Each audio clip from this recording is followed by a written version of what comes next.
There is a senseless, tragic quality in most fatal shootings, some more than others, such as the case in the death of Atatiana Jefferson, a 28-year-old Fort Worth woman shot through the window of her mother's home by a police officer summoned by a concerned neighbor at 2 a.m. Body camera confirms officers were searching the perimeter of the residence when gunfire erupted. Officer Aaron Dean yelled, "Put your hands up, show me your hands," before firing into the interior of the house. A handgun was recovered near where Miss Jefferson fell, mortally wounded in her bedroom. Dean subsequently resigned from the force and now faces a murder charge. Exacerbating this tragedy, the dead woman is black, the officer is white. Jefferson's 8-year-old nephew witnessed his aunt's death, and it's all happening roughly 30 miles from where another cop named Amber Geiger made a mistake that ended one life and devastated her own. Carmen Rowe, I know you've been looking at this. What's your take?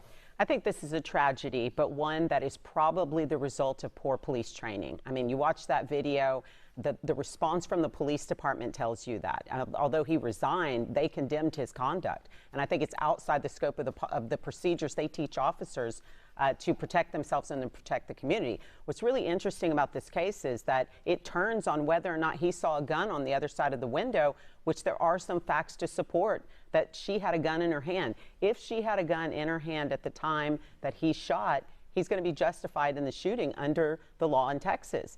She would be justified in shooting the officer under the same circumstances because they both were acting under a mistake of what was going on around them at that time. And so the incredibly interesting thing, much like the Geiger trial, is going to be what facts are out there that will then be applied to the law to get the right result. And if he didn't see the gun, or if there was no way for him to have seen it, it would be a manslaughter charge as long as they're going to pursue that he was reckless in causing the death of this individual. Is that going to play, Charles? Well, here's the thing. I mean, he resigned. There are charges. I think the system's at work. But I think the ultimate problem here is that someone is still dead. And we need to start talking about how, in this state and in this country, how we should hold law enforcement officers more accountable than your average civilian when it comes to breaking the law. I mean, we should hold government officials who are tasked with enforcing the law to a higher standard when they break the law. That's a problem here. And, you know, if it was a mistake, it was a mistake, but he had training, and if he did not, you know, adhere to his training or diverted from what he learned, that's going to be an issue, and that should be brought up.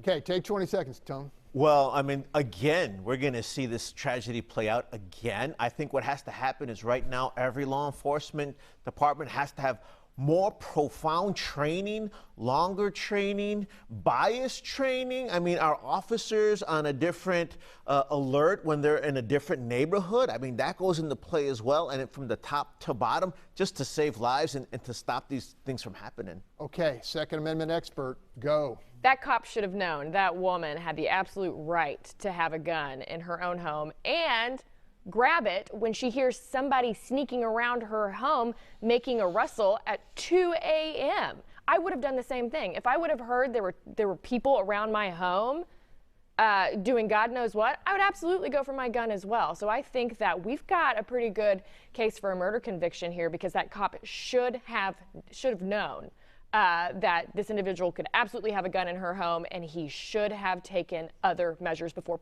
being so quick on the trigger himself. Annie, what does this tell us about the world we live in? It's complicated, right? And especially on the news, we just see this story over and over and over again. And I think that police training is a good start, but I think, you know, back it up and look at this in a broad way, and you see just fear, right? That the fear of other and the fear of a neighborhood or the fear of another color will destroy us, you know? And so when we're talking about training and we're talking about you know, officers understanding where they are in their neighborhoods, I think part of that has to be, look, if you don't know a Muslim person, meet a Muslim person. If you don't know an African-American person, if you don't know a gay person, meet people. And I think that, you know, this perpetual kind of us versus them will destroy us. Okay, Bob, close us out on this. There's a possible defense against this murder charge, in that when you listen to the tape, he says, "Show me your hands," and immediately fires.